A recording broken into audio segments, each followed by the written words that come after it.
ہٹ دھرمی جو ہے امریکہ کی طرف سے، اسرائیل کی طرف سے ختم نہیں ہو رہی، جبکہ ایرانی اپنے جو ان کے مسائل ہیں ان میں مبتلا ہیں، ان کے حل کے لیے وہ اپنے وسائل کو استعمال کرنا چاہتے ہیں، وہ اپنے دفاع کا حق رکھتے ہیں۔ یہ کہا جا رہا ہے، بہت سارے دوست کہہ رہے ہیں کہ اسی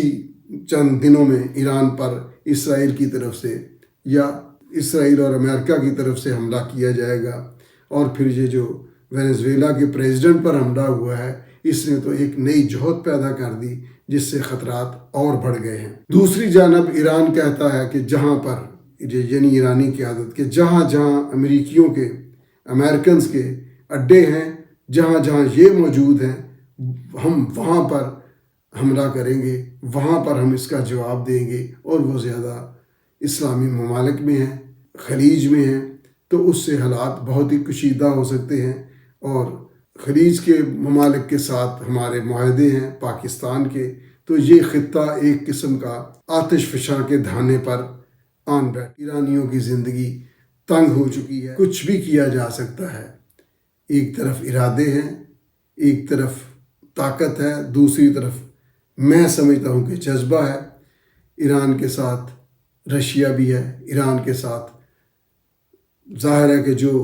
امریکن اور ان کے الائز ہیں، ان کے مخالف اور ان کے الائز جو ہیں وہ ایران کا ساتھ دیں گے، لیکن ایران کی جو اپنی قوت ہے وہ اس وقت بکھر چکی ہے۔ اس کے ساتھ ساتھ وہ اپنے لیٹسٹ میزائل جو ہیں ان کی تیاری اور ان کی تنصیبات، ان کو تنصیب کرنے اور امریکن و اسرائیلی اہداف کو اپنے نشانے پر لیے ہوئے ہے۔ آج نہیں تو کل، کل نہیں تو پرسوں، 10 دن نہیں تو 12 دن یہ